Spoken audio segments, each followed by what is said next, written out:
Kalian pasti tahu kan, kalau apel dibiarin di ruangan terbuka, warnanya bisa berubah menjadi kecoklatan. Sama juga seperti besi, yang bisa berubah menjadi karatan.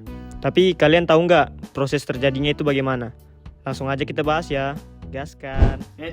Sabar dulu nih. Sebelum kita mulai ke video pembelajaran kita pada kali ini, kita bakal ngasih tahu dulu nih, apa sih tujuan video pembelajaran kita pada kali ini? Yaitu mengetahui beberapa contoh penerapan reaksi redoks dalam kehidupan sehari-hari. Tanpa lama-lama, langsung aja kita gaskan. Tapi sebelum itu, kita bakal kenalan dulu ya dengan namanya reaksi reduksi dan reaksi oksidasi. Yang pertama kita bakal bahas yaitu reaksi oksidasi, yang merupakan reaksi kimia yang menyebabkan bertambahnya bilangan oksidasi atau biloks, bertambahnya oksigen maupun berkurangnya hidrogen dalam suatu senyawa. Contoh oksidasi yaitu pembakaran. Saat kita membakar kayu atau kertas, karbon dalam bahan bakar tersebut mengalami oksidasi. Karbon melepaskan elektron dan bereaksi dengan oksigen, membentuk karbon dioksida yaitu CO2. Yang kedua ada baterai. Dalam baterai, logam seperti seng, Zn mengalami oksidasi dengan melepaskan elektron. Elektron ini kemudian mengalir melalui sirkuit eksternal sebelum diterima oleh zat lain yang mengalami reduksi. Dan setelah itu ada reaksi reduksi, yang merupakan reaksi kimia yang menyebabkan berkurangnya biloks, hilangnya oksigen, maupun adanya penambahan hidrogen di suatu senyawa. Contoh dari reaksi reduksi yaitu ekstraksi biji besi. Dalam proses pembuatan besi dari biji besi, besi oksida direduksi menjadi besi logam dengan menggunakan karbon monoksida. Yang kedua ada pembuatan logam tembaga. Biji tembaga yang mengandung tembaga oksida dapat direduksi menjadi tembaga logam dengan menggunakan karbon atau hidrogen. Keduanya ini disebut reaksi redoks, dalam kurung seperti reaksi reduksi oksidasi. Redoks adalah suatu reaksi kimia yang menyebabkan adanya perubahan bilangan oksidasi pada suatu unsur maupun molekul. Selain itu, reaksi ini juga ditandai dengan penambahan atau pengurangan oksigen dalam suatu molekul. Perubahan ini nantinya dapat mengubah sifat maupun bentuk dari zat. Nah, untuk menjawab pertanyaan di awal video tadi, mengapa buah apel dapat berubah warna jika dibiarkan terlalu lama di ruangan terbuka?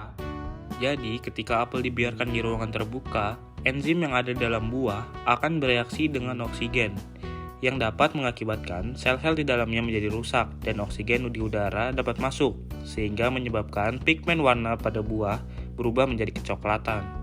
Tapi tenang saja, buah apel tadi nggak akan beracun ya. Tetapi jika buah apel tadi disimpan terlalu lama di ruangan yang terbuka, maka bukan nutrisi lagi, tapi kuman dan bakteri bakal terkandung dalam buah apel tersebut yang bakal masuk ke mulut kita. Oleh karena itu, sebaiknya apel tersebut disimpan di suhu yang berruangan rendah untuk menghindari berkurangnya kadar oksidasi. Untuk menjawab pertanyaan kedua tadi, besi awalnya merupakan suatu unsur. Namun, ketika bertemu oksigen dan air, maka besi akan bereaksi sehingga menghasilkan senyawa baru yang disebut dengan karat. Di dalam senyawa karat terdapat unsur oksigen yang bergabung dengan unsur besi, sehingga karat biasa ditulis dengan rumus kimia yaitu Fe2O3. Selanjutnya nih kita bakal bahas reaksi redoks tapi dalam konteks yang agak berbeda ya, yaitu ini bersangkutan dengan makhluk hidup, yaitu tumbuhan. Reaksi redoks yang terjadi pada tumbuhan yaitu pada saat proses fotosintesis. Reaksi redoks pada fotosintesis, tapi kita bakal ketahui dulu nih, fotosintesis itu apa sih? Fotosintesis adalah proses penting bagi tumbuhan di kehidupan bumi, di mana tumbuhan mengubah cahaya matahari, air, dan karbon dioksida menjadi glukosa atau makanan, dan oksigen. Proses ini melibatkan reaksi redoks yang kompleks. Reaksi redoks dalam fotosintesis yaitu dalam cahaya matahari. Energi cahaya matahari ditangkap oleh klorofil dalam kloroplas. Energi ini digunakan untuk memecah molekul air yaitu H2O menjadi hidrogen H+, dan oksigen O2. Yang kedua yaitu oksidasi air. Molekul air H2O kehilangan elektron dan teroksidasi menjadi oksigen, yaitu O2. Oksigen ini kemudian dilepaskan ke atmosfer. Yang ketiga yaitu reduksi karbon dioksida. Hidrogen atau H+ yang dihasilkan dari pemecahan air digunakan untuk mereduksi karbon dioksida CO2 menjadi glukosa C6H12O6. Reaksi umum yang terjadi pada tumbuhan dalam proses fotosintesis yaitu 6 CO2 ditambah 6 H2O ditambah cahaya menjadi C6H12O6 ditambah 6 O2. Jadi kesimpulannya di sini air H2O teroksidasi menjadi oksigen yaitu atau O2 dan karbon dioksida CO2 tereduksi menjadi glukosa. Dan energi cahaya matahari berperan penting dalam menggerakkan reaksi redoks ini. Dan mengapa sih reaksi redoks penting dalam fotosintesis? Pembentukan energi glukosa yang dihasilkan merupakan sumber energi utama bagi tumbuhan dan seluruh rantai makanan.